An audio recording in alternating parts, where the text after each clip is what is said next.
Hello, Abnormal Investigations. First of all, I'd like to wish everybody a happy Memorial Day. I would like to thank those that are serving and those that have given their all while serving to ensure our freedom and our way of life. I have a lot of family that is serving and that have served and have lost their life overseas. So I understand how important Memorial Day is, and I just wanted to express my total just how thankful I am for everything that they have given. I got an encounter today I'd like to drop for you guys. As you know, our channel is going in some different directions. We've got some people lined up that's coming on our show, and we've also got some boots on the ground planned. So get ready, buckle up, because sky's the limit, guys. And don't forget to smash that like button. This story happened to me around 2 years ago.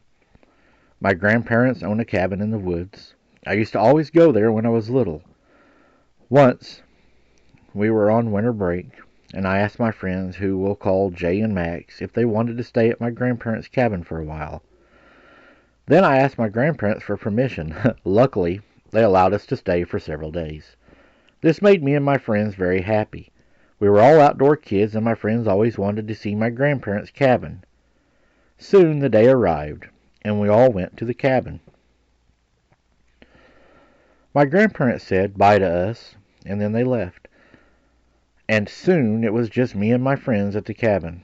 I also brought my dog along, a German Shepherd named Buck. And yes, he is named after the call of the wild. Buck was a very bold dog. I'm not kidding when I say he once went toe-to-toe with a coyote when I lived at my parents' ranch.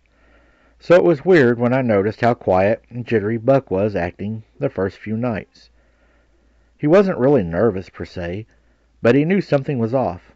Animals can just sense things like that. Then it happened. I think it was the fourth night. We were all outside the cabin. Max was on the barbecue, and Jay and I were talking about school stories.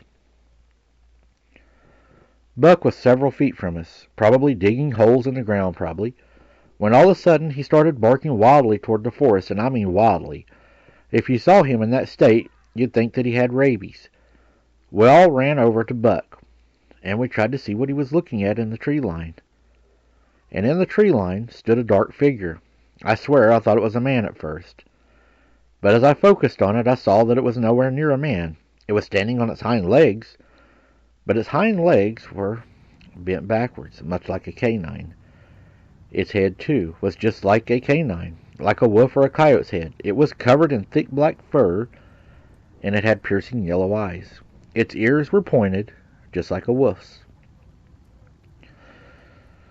As I stared at this thing, I noticed it had hands, not paws. Yes, I said hands. Any large claws that had put a bear to shame. It stood probably around 6 to 7 feet tall, and I could clearly see its muscles. It had a lean chest upon sight of this thing. I audibly gasped, which made me think and made me look, and it looked directly at me. It looked like it was staring at my soul. Buck, who I think saw the thing staring at me, began barking even more. Then the creature barked back. I swear it made Buck go silent for a second.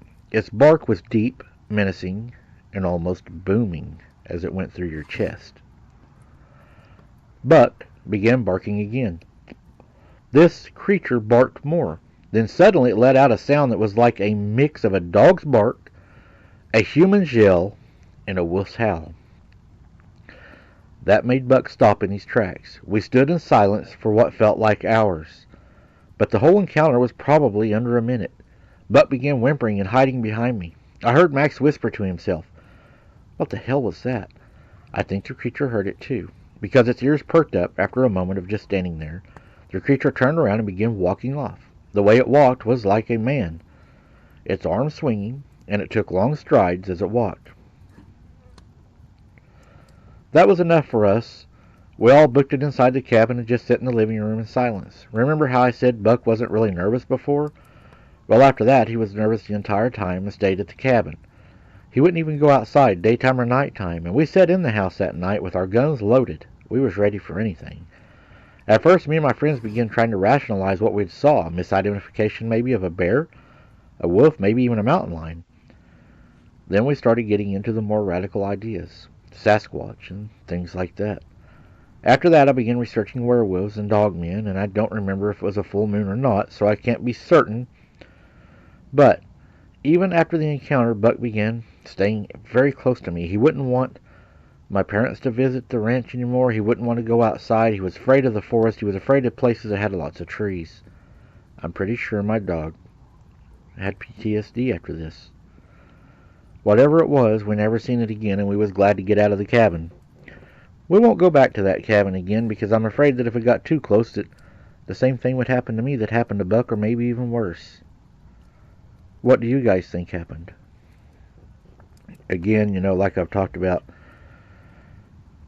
when we have these structures, these houses, these barns, these, oil pump sheds, all that kind of stuff, whenever we leave these things and nobody's staying in them, well, it makes a perfect house for these creatures, if you will.